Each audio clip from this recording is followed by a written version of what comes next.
السلام علیکم ناظرین، میں محمد یاسر یاسین آپ کی خدمت میں حاضر ہوں۔ ناظرین، کیا آپ چاہتے ہیں کہ آپ کا حج مکمل طور پر سنت نبی صلی اللہ علیہ وسلم کے مطابق ہو اور آپ کے حج میں آپ سے کوئی ایسی غلطی سرزد نہ ہو کہ جس سے آپ کا اجر و ثواب کم ہو یا آپ پر کوئی دم، صدقہ یا بدنہ واجب ہو؟ تو اس ویڈیو میں ہم آج حج کے 5 دنوں کے تمام اعمال قدم بقدم بالکل آسان انداز میں اور اس جدید صورتحال میں سنت کے مطابق کیسے ادا کریں گے وہ سیکھیں گے، کیونکہ میری دلی خواہش اور دعا ہے کہ آپ صرف حج صحیح طریقے سے ادا نہ کریں بلکہ آپ کا حج حج مبرور بھی بنے۔ اور دیکھیں، حج مبرور کے بارے میں نبی کریم صلی اللہ علیہ وسلم نے فرمایا، جس کا مفہوم ہے کہ حج مبرور کا بدلہ جنت کے سوا کچھ نہیں۔ تو آئیے ناظرین، اب سیکھتے ہیں کہ حج سنت نبی صلی اللہ علیہ وسلم کے مطابق کیسے کرنا ہے اور اپنے حج کو حج مبرور کیسے بنانا ہے۔ تو دیکھیں ناظرین، 8 ذی الحج کو احرام باندھ کر آپ نے جانا ہوتا ہے مینا میں۔ تو احرام باندھنے کا کیا طریقہ کار ہے کہ سب سے پہلے آپ نے غسل کرنا ہے۔ غسل کر کے احرام باندھنا سنت ہے، مرد اور خواتین دونوں کے لیے۔ اور ایسی خواتین جن کو ان دنوں میں نماز نہ پڑھنے کی اجازت ہے، انہوں نے بھی غسل کر کے احرام باندھ لینا ہے۔ اور مرد حضرات کے لیے ہے کہ وہ بدن پر خوشبو لگائیں احرام باندھنے سے پہلے، یہ ان کے لیے سنت عمل ہے۔ اور جسم کی کوئی صفائی کرنی ہے، ناخن وغیرہ کاٹنے ہیں، تو وہ بھی آپ اس ٹائم پر کاٹ سکتے ہیں احرام باندھنے سے پہلے۔ اور اگر کوئی شخص بیمار ہے یا کسی وجہ سے غسل نہیں کر سکتا ہے تو وہ وضو کر کے احرام باندھ لے۔ اور احرام باندھنے کا طریقہ کار مردوں کے لیے یہ ہے کہ انہوں نے 2 سفید چادریں لینی ہیں، جیسے انہوں نے عمرے کا احرام باندھا تھا۔ ایک کو انہوں نے بطور تہبت باندھنا ہے اور دوسری انہوں نے اوپر اوڑھ لینی ہے۔ اور خواتین کا جو احرام کا لباس ہے وہ کوئی بھی اسلامی لباس ان کا احرام کا لباس ہو سکتا ہے، ان کے لیے کوئی پابندی نہیں ہے۔ اور دیکھیں، حج کران والوں نے میقات سے حج کا اور عمرے کا دونوں کا احرام باندھنا ہے، اور حج افراد والے جو میقات کے اندر لیکن حدود حرم سے باہر سے آ رہے ہیں وہ اپنے رہائش گاہ سے احرام باندھ کر آئیں گے، اور جو حج افراد والے حدود حرم کے اندر رہنے والے ہیں وہ اپنے رہائش گاہ سے احرام باندھ کر آئیں گے۔ اور جو حج تمتع والے ہیں جو اپنی ہوٹلوں میں رکے ہوئے ہیں یا کسی بھی جگہ پہ وہ رہائش پذیر ہیں، تو انہوں نے بھی اپنی رہائش سے ہی حج کا احرام باندھنا ہے۔ بہت سے لوگ کیا غلطی کرتے ہیں کہ وہ مسجد عائشہ، مسجد جورانہ یا کسی میقات پر یا مسجد الحرام میں جاتے ہیں احرام باندھنے کے لیے، اور وہاں سے وہ حج کی نیت کرتے ہیں۔ تو آپ نے حج کا احرام یعنی کہ لباس جو پہننا ہے احرام کا، وہ بھی اپنی ہوٹل سے پہننا ہے، اور نیت بھی آپ نے اپنی ہوٹل سے ہی کرنی ہے۔ بہت سے لوگ مینا جا کر نیت کر رہے ہوتے ہیں، آپ نے مینا میں جا کر نہیں بلکہ مینا سے باہر سے نیت کر کے پھر مینا میں جانا ہے۔ اور دیکھیں، آپ کو 7 اور 8 ذی الحج کی درمیانی شام یا رات میں آپ کو لے جایا جائے گا،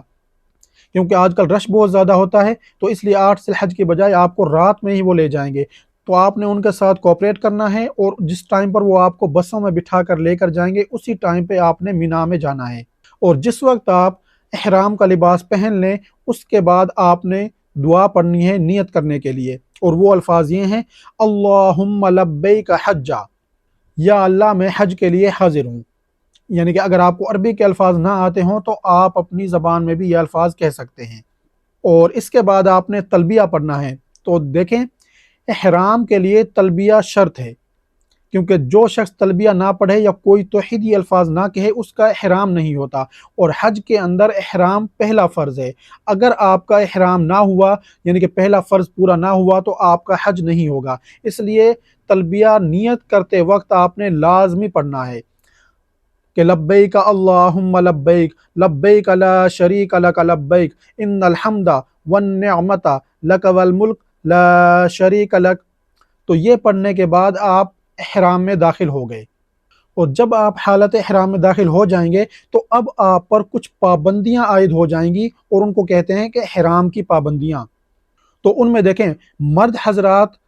سلا ہوا لباس نہیں پہن سکتے، مرد حضرات اور خواتین دونوں ناخن نہیں کاٹ سکتے، سر کے بال یا جسم کے کسی بھی حصے سے نہ بال کاٹ سکتے ہیں، نہ کٹوا سکتے ہیں، نہ اکھاڑ سکتے ہیں۔ اس کے علاوہ مردوں کے لیے ہے کہ وہ چپل ایسی پہنیں گے کہ جس میں اس کے پاؤں کے دونوں ٹخنے اور ایڑی کی پچھلی ہڈی اور سامنے پاؤں کی ابری ہوئی ہڈی یہ اس میں سے نظر آنی چاہیے۔ اور خواتین کسی بھی طرح کی چپل یا جوتے استعمال کر سکتی ہیں، ان کے لیے کوئی پابندی نہیں ہے۔ خواتین کے لیے کیا ہے کہ انہوں نے دستانے نہیں پہننے، اور دیکھیں خواتین نقاب نہیں باندھ سکتی، یعنی کہ پردے کا کپڑا اپنے چہرے کے ساتھ ٹچ نہیں کر سکتی۔ تو دیکھیں اس میں خواتین سے بھی اور بہت سے لوگوں سے مغالطہ ہوتا ہے، اور لوگوں سے سنا ہوگا کہ حج میں چہرہ کھلا رکھنا ہوتا ہے، یا حالت احرام میں چہرہ کھلا رکھنا ہے، اور بہت سے علماء کرام نے بھی اس چیز کو اس طرح سے بیان کیا ہے۔ تو دیکھیں یہ بات اس طرح سے نہیں ہے کہ پردہ اس طرح سے کرنا ہے کہ اس کا کپڑا چہرے کے ساتھ ٹچ نہ ہو، لیکن پردہ کرنا ہے، کیونکہ حضرت عائشہ رضی اللہ تعالیٰ عنہ فرماتی ہیں، جس کا مفہوم ہے کہ جب ہم حج پر گئی تو ہمارے چہرے کھلے ہوئے تھے، لیکن جب غیر محرم مرد ہمارے سامنے آتے تھے تو ہم اپنی چادروں کو اپنے چہروں کے سامنے لٹکا لیا کرتی تھی، یعنی کہ وہ پردہ کرتی تھی۔ تو ان دنوں میں تو لوگوں کی تعداد بہت کم تھی، اور خواتین الگ ہوتی تھیں اور مرد حضرات الگ ہوتے تھے، تو اس لیے ان کے لیے ہر وقت پردہ کرنا لازمی نہیں تھا، لیکن جس وقت مرد حضرات آتے تھے سامنے تو وہ پردہ کرتی تھی۔ تو اس لیے آج کل رش بہت زیادہ ہے، مسلسل مرد حضرات رہتے ہیں۔ ہاں، جس وقت خواتین اپنے خیموں کے اندر رہیں تو اس وقت وہ چہرہ کھلا رکھیں، ان پہ کوئی پابندی نہیں ہے، لیکن جب مردوں کے سامنے جائیں تو اس وقت انہوں نے بھی پردہ کرنا ہے، یا تو ہاتھ سے پکڑ کر رکھیں، اور یا پھر احرام والی کیپ ملتی ہے وہ آپ استعمال کریں، اس میں سے پھر آگے چادر اس طرح سے لٹک جائے گی تو وہ پردے کا کپڑا آپ کے چہرے کے ساتھ ٹچ نہیں ہوگا۔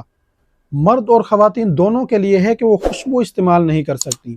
اور دیکھیں خواتین سے ایک مغالطہ یہ لگتا ہے کہ کہا جاتا ہے کہ احرام باندھنے سے پہلے بدن پہ خوشبو لگانا سنت ہے، تو خواتین کے لیے یہ عمل نہیں ہے، یہ صرف مردوں کے لیے۔ خواتین نے احرام باندھنے سے پہلے بھی خوشبو نہیں لگانی اور بعد میں بھی خوشبو نہیں لگانی، اور حالت احرام میں خوشبو والی کسی بھی چیز کو آپ نے ٹچ نہیں کرنا، کیونکہ اگر وہ آپ کے ہاتھوں پر لگ گئی، کپڑوں پر لگ گئی، بدن پر لگی، ہونٹوں پر، کسی جگہ پہ بھی آپ کے لگی، چہرے پر، تو آپ پر صدقہ فطر یا دم واجب ہو سکتا ہے۔ اس کے بعد ہے کہ نکاح اور منگنی نہیں کر سکتے، اور زیب و زینت نہیں دکھا سکتے حالت احرام میں، مرد اور خواتین دونوں، اور بوس و کنار نہیں کر سکتے، کیونکہ اگر بیوی کے ساتھ بوس و کنار کیا تو پھر آپ پر دم واجب ہو جائے گا، اور بیوی کے ساتھ جو آپ کے جائز تعلقات ہیں وہ آپ نے بحال نہیں کرنے، یعنی کہ ہم بستری وغیرہ، وہ اگر آپ نے کی تو پھر آپ کا احرام ٹوٹ جائے گا اور آپ کا حج ختم ہو جائے گا، اور پھر آپ کو اگلے سال دوبارہ حج کرنا ہوگا، اور ایک بدنہ یعنی کہ گائے کی قربانی یا اونٹ کی قربانی بھی آپ کو حدود حرم کے اندر کرنی ہوگی، یعنی کہ اس کو صدقہ کرنا ہوگا۔ اور ان تمام پابندیوں پر آپ نے عمل کرتے رہنا ہے جس وقت تک آپ حالت حرام میں رہیں گے، خاص طور پر 10 ذی الحج تک۔ تو آپ نے تلبیہ پڑھتے ہوئے مینا میں جانا ہے، اور مینا میں جا کر 8 ذی الحج کے آپ کے کون سے اعمال ہیں، آپ نے صرف وہاں پر ذکر و اذکار کرنا ہے، قرآن پاک کی تلاوت کریں، درود شریف پڑھیں، توبہ استغفار کریں، اور 5 نمازیں وہاں پر ادا کرنا سنت ہے۔ 8 ذی الحج ظہر کی نماز، عصر کی نماز، مغرب کی نماز، عشاء کی نماز، اور اگلے دن 9 ذی الحج فجر کی نماز، یہ مینا میں ادا کرنا سنت ہے۔ اور اس کے علاوہ آپ وہاں پر آرام سکون کریں، ادھر ادھر مینا میں، خیموں میں ادھر ادھر آپ نے نہیں جانا،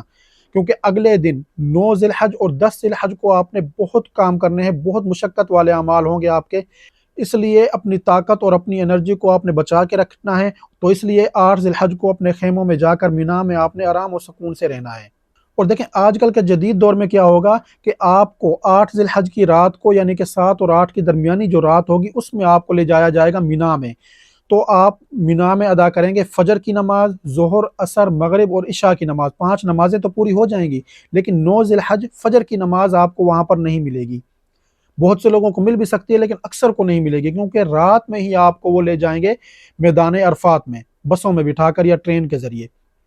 تو آپ نے اس جگہ پر بھی کوآپریٹ کرنا ہے ان کے ساتھ، اور رش کی وجہ سے، کیونکہ اور گرمی بہت شدید ہے وہاں پر، تو اس لیے آپ کی طبیعت بھی خراب ہو سکتی ہے، یا اللہ نہ کرے کوئی حادثہ پیش آ سکتا ہے، تو اس لیے جس ٹائم پر وہ آپ کو بسوں میں یا ٹرین میں بٹھا کر لے کر جائیں اس ٹائم پر ہی آپ جائیں۔ اگر آپ کو فجر کی نماز مل جاتی ہے پڑھنے کے لیے مینا میں تو ٹھیک ہے، نہیں ملتی تو کوئی ایشو نہیں ہے، سنت طریقہ تھا، 4 نمازیں ادا کر لی، ایک اگر رہ گئی تو اس کی خیر ہے،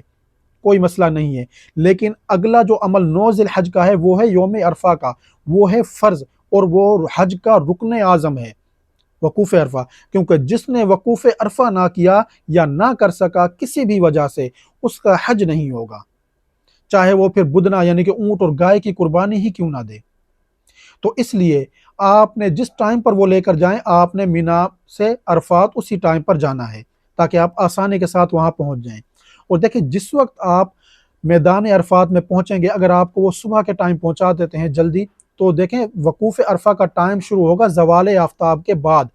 زوال آفتاب سے لے کر سورج غروب ہونے تک یہ واجب ٹائم ہے۔ اس میں آپ اگر وہاں پر پہنچ جاتے ہیں تو سورج غروب ہونے سے پہلے آپ نے باہر نہیں آنا، اور ویسے آپ وقوف عرفہ کر سکتے ہیں صبح صادق تک۔ لیکن اگر آپ کو جلدی پہنچا دیا جاتا ہے تو وہاں پر پھر آپ ادھر ادھر نہ گھومے پھریں میدان عرفات میں، بلکہ آپ آرام سکون سے وہاں پر آرام کریں، اور سونا چاہیں تو سو جائیں، اور پھر زوال آفتاب کے ٹائم آپ اٹھیں، اور اس ٹائم پہ پھر آپ نے نماز ادا کرنی ہے ظہر کی۔ تو ایک اذان اور دو اقامت کے ساتھ وہاں پر ظہر اور عصر کی نماز ایک ساتھ ادا کی جاتی ہیں۔ اگر آپ مسافر ہیں ان دنوں میں تو پھر آپ وہاں پر قصر نماز ادا کریں گے۔ مسافر کے لیے کیا ہے کہ حج کے 5 ایام نکال کر، حج کے 5 ایام سے پہلے پہلے یعنی کہ 7 ذی الحج کی شام کو لے کر آتے ہیں آپ کو مینا میں، یا 8 ذی الحج کی رات کو لے کر آتے ہیں، یا 8 ذی الحج کی صبح لے کر آتے ہیں، تو اس ٹائم تک اگر آپ کے دن پورے ہوتے ہیں مکہ میں 15 رہنے کے، تو پھر آپ ہوں گے مقیم۔ لیکن اگر آپ کے یہ دن 15 دن سے کم بنتے ہیں مکہ میں حج کے 5 دن نکال کر، تو پھر آپ ہوں گے مسافر۔ تو پھر سب نے وہاں پر قصر نماز ادا کرنی ہے حج کے 5 دنوں میں۔ دوسری چیز یہ ہے کہ بہت سے اہل علم کہتے ہیں کہ چاہے کوئی شخص مقیم ہے یا وہ مسافر ہے، حج کے دنوں میں انہوں نے قصر نماز ہی ادا کرنی ہے، کیونکہ نبی کریم صلی اللہ علیہ وسلم نے حج کے دنوں میں قصر نمازیں ادا کی تھی، اور ان کے ساتھ جو صحابہ کرام تھے انہوں نے بھی سب نے قصر نمازیں ادا کی تھیں۔ دوسرا مسئلہ وہاں پر اکثر ہوتا ہے حجاج کرام کے درمیان، اور اس میں بحث ہوتی ہے ان کی، کہ ظہر کی نماز ظہر کے ٹائم میں ادا کرنی ہے اور عصر کی نماز عصر کے ٹائم میں ادا کرنی ہے۔ تو دیکھیں نبی کریم صلی اللہ علیہ وسلم نے صحابہ کو جو جماعت کروائی تھی وہ ایک اذان اور 2 اقامت کے ساتھ قصر نمازیں ادا کی تھی، ظہر اور عصر کی ایک ہی ٹائم میں، یعنی کہ ظہر کے ٹائم میں۔ تو آج کل کے علماء کرام کہتے ہیں کہ اگر آپ مسجد نمرہ میں جا کر نمازیں ادا کرتے ہیں تو پھر آپ اسی ترتیب سے ادا کریں گے کہ جس ترتیب سے مسجد نمرہ کا امام وہاں پر نمازیں پڑھائے گا، یعنی کہ ظہر کے ٹائم میں ظہر اور عصر کی نمازیں ایک اذان اور 2 اقامت کے ساتھ قصر پڑھائے گا، تو آپ نے وہاں پر قصر ہی پڑھنی ہے، چاہے آپ مقیم ہی کیوں نہ ہوں۔ لیکن جب آپ اپنے خیموں میں پڑھیں اور آپ مقیم ہوں یا مسافر ہوں تو آپ نے ظہر کی نماز ظہر کے ٹائم میں اور عصر کی عصر کے ٹائم میں، مسافر ہیں تو قصر، اور اگر مسافر نہیں ہیں مقیم ہیں تو پوری نماز ادا کرنی ہے۔ لیکن اکثر علماء کا کہنا ہے کہ چاہے آپ مقیم، کہ آپ نے نمازیں ظہر کے ٹائم میں ہی اپنے خیموں میں بھی ادا کرنی ہے، ایک اذان اور 2 اقامت کے ساتھ۔ تو جس طرف آپ کا دل مطمئن ہے یا جس فقہ کو آپ فالو کرتے ہیں تو آپ اس طرح سے پڑھ سکتے ہیں، لیکن آپ نے بحث و مباحثے میں نہیں پڑھنا، وہاں پر بحث و تکرار نہیں کرنی، کیونکہ بحث و مباحثہ کرنا، تکرار کرنا، کسی بات پر جھگڑنا، یہ بھی حالت حرام میں منع ہے۔ تو دیکھیں نمازیں انشاءاللہ سب کی ادا ہو جائیں گی جس طرح سے بھی وہ ادا کریں گے، لیکن نبی کریم صلی اللہ علیہ وسلم نے 9 ذی الحج یوم عرفہ کے دن ایک اذان اور 2 اقامت کے ساتھ ظہر کے ٹائم میں ظہر اور عصر کی نمازیں قصر ادا کی تھی، اور ان کے ساتھ جتنے بھی صحابہ تھے تمام نے، چاہے وہ مکہ کے مقیم تھے یا وہ باہر سے آئے ہوئے تھے، سب نے قصر نمازیں ظہر کے ٹائم میں اسی طرح سے ادا کی تھی جیسے نبی کریم صلی اللہ علیہ وسلم نے ادا کی تھی۔ اس کے بعد آپ کا ٹائم ہے وقوف عرفہ کا۔ تو سورج غروب ہونے سے پہلے آپ نے حدود عرفات سے باہر نہیں جانا، جو شخص باہر نکل گیا تو اس پہ دم واجب ہو جائے گا۔ اور دیکھیں بہت سے لوگ کیا کرتے ہیں کہ وہ مسجد نمرہ میں خطبہ سننے کے لیے جانا چاہتے ہیں، تو دیکھیں اگر آپ نے وہاں پر خطبہ سننے کے لیے جانا ہے تو آپ کو صبح صبح وہاں پہنچنا ہوگا، کیونکہ رش بہت زیادہ ہوتا ہے عوام کا، اور بہت سے لوگ رات کو مینا سے پیدل ہی آ جاتے ہیں اگر ان کی بسیں لیٹ ہوں، یا بہت سے لوگ شام کے وقت ہی نکل آتے ہیں کہ مسجد نمرہ میں جا کر ہم نے خطبہ سننا ہے۔ تو اس لیے یہ بہت مشقت والا عمل آپ کے لیے ہو سکتا ہے، اس لیے بہتر آپ کے لیے یہی ہوگا کہ آپ میدان عرفات میں اپنے خیموں کے اندر قیام کریں اور وہیں پر آپ اپنی عبادات کریں۔ اس کے علاوہ اگر کوئی شخص جانا چاہتا ہے، اگر اس کو زوال آفتاب کا ٹائم میدان عرفات میں ہو جاتا ہے تو پھر وہ مسجد نمرہ کے اگلے حصے میں نہ جائے، کیونکہ مسجد نمرہ کا اگلا حصہ گیٹ نمبر 7، 8 اور 9 یہ میدان عرفات سے باہر ہیں۔ اگر وہ شخص میدان عرفات کی حدود سے باہر نکل گیا تو اس پر اہل علم کے نزدیک دم واجب ہو سکتا ہے، کیونکہ وہ حدود عرفات سے باہر گیا ہے سورج غروب ہونے سے پہلے۔ کچھ کا کہنا ہے کہ واپس آئے گا تو دم ساکت ہو جائے گا، لیکن ایک دفعہ دم واجب ہو جائے گا۔ لیکن کچھ کا کہنا ہے کہ اگر واپس آ بھی گیا کیونکہ اس نے خلاف ورزی کی ہے اس کو دم پھر بھی ادا کرنا ہوگا۔ تو اس لیے آپ احتیاط کریں کہ جائیں ہی نہیں، اگر جانا ہے تو مسجد نمرہ کے پچھلے حصے میں رہیں، اگلے حصے میں نہ جائیں، یا تو آپ زوال آفتاب سے پہلے پہلے چلے جائیں تو پھر آپ بے شک اگلے حصے میں جائیں، کیونکہ ابھی وقوف عرفہ کا ٹائم شروع نہیں ہوا تھا آپ کو میدان عرفات میں۔